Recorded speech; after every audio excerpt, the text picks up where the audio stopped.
This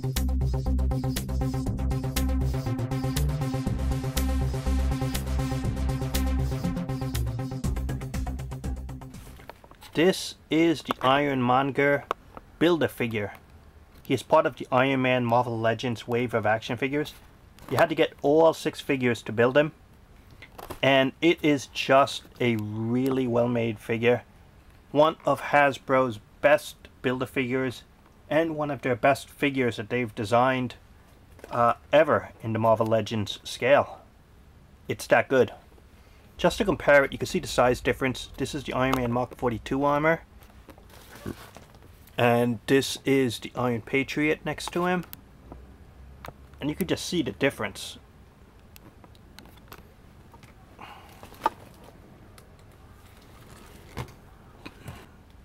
And speaking of size, he is a good match for the Hulkbuster Iron Man.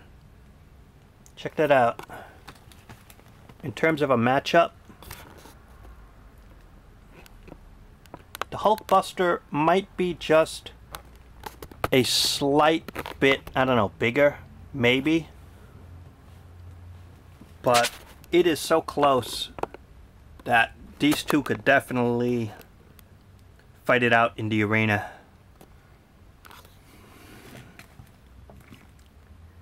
And for those wondering, the Hulkbuster here was made by Toy Biz, and it only cost like $8.99 or less retail when it was first out years ago. And to get that type of figure now, you got to get 6 parts to build a figure. So you figure that out.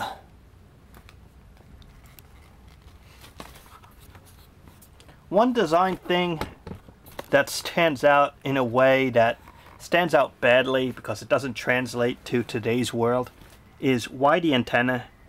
In today's wireless world, no super armor would have an obvious antenna on it. That was a 1980s design element, and they were being true to the comic look. That's why they put it on there. But just shows you how technology and designs, you know, don't work sometimes in the real world when you see technology now versus what it could be years later. And just the antenna part makes no design sense. The colors here are just very plain. There is this bluish, and what I like here is it's a metallic type of blue. I'm not even sure what to call it exactly other than this metal blue, this shine it has to it, which is really nice. And it has some like shading to it, and red, or like a red type of reactor, and a little black on the arms here. This is sculpted on, you really can't move it, it just looks cool. That's all it's there for. I just want to try and show you the detailing here. See, it has a mouth area.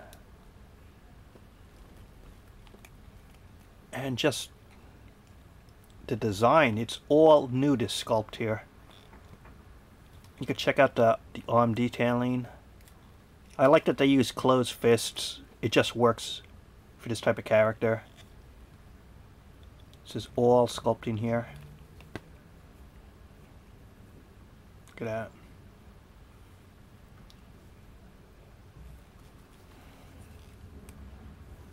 Even the bottom here, repulsor type boots. Iron Man definitely needs more villains in the Legends scale. So to get this character in the comic look, it's really something that fans have wanted. Let's check that out. I suppose I should mention that one thing that is a difference also, some of this plastic feels kind of hollow, like it's not filled in and solid. And on this one, the Hulkbuster, it feels all filled in and heavier. And maybe this one has like some hollow parts to it.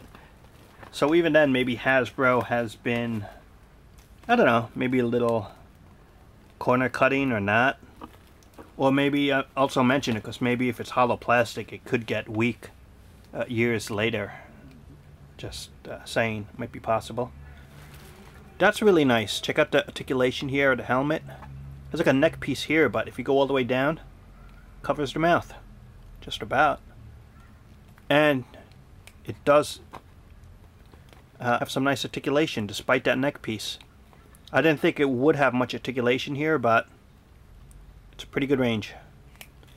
This part does not spin though. The shoulders here are fixed. They don't really move. But the shoulders right there can go up and down. And it really doesn't get in the way. Same here. You can get the up and down poses you need. In mine it's stiff, but it has your upper articulation here. You can spin that. It has one point at the elbows. And the elbows you can spin it. Same here. And the hands you can spin that articulation point. Right here, upper body, side to side. And like that. A little up and down. Do get range. Nothing here. Ball jointed here, side to side. Up and down. Upper articulation here. Double articulation at the knees. And have like a nice kneecap design there. Even the feet. Just up and down. You can spin it, and you do get a little side to side. Now, surprisingly, despite the bulk of it, it is pretty poseable. The Iron Monger armor is one intimidating looking piece of armor. Definitely looks cool. It's nice that they finally made a comic version of it. Iron Monger, he's the Build-A-Figure for the Iron Man Legends line. And what else could be said? I mean, Hasbro really did outdo themselves making this character. Hasbro said it this year, and I think it was 2013, that they wouldn't make in the Marvel Legends a big Build-A-Figure. They'd rather focus on the mini Build-A-Figures. Well, what do you know? One huge Build-A-Figure did make it out of that lot, and it was the Iron Monger. The sculpt quality is great. The paint applications with this metallic type of blue they're using. It has been a much fan requested character for years.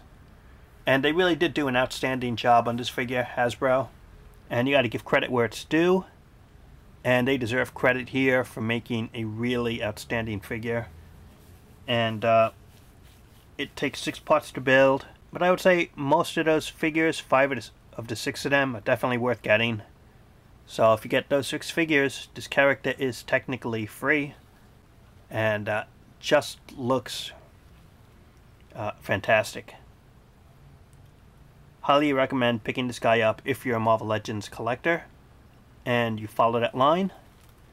This one is sure to be one of those highlights in your collection, and especially in an Iron Man collection. So that's it. That's the review. Comment, subscribe, and thanks for watching. Let's get to the arena and fight it out. I was looking for the Hulk, but last I heard, he left the planet. And since I can't fight the Hulk in this armor, you're next.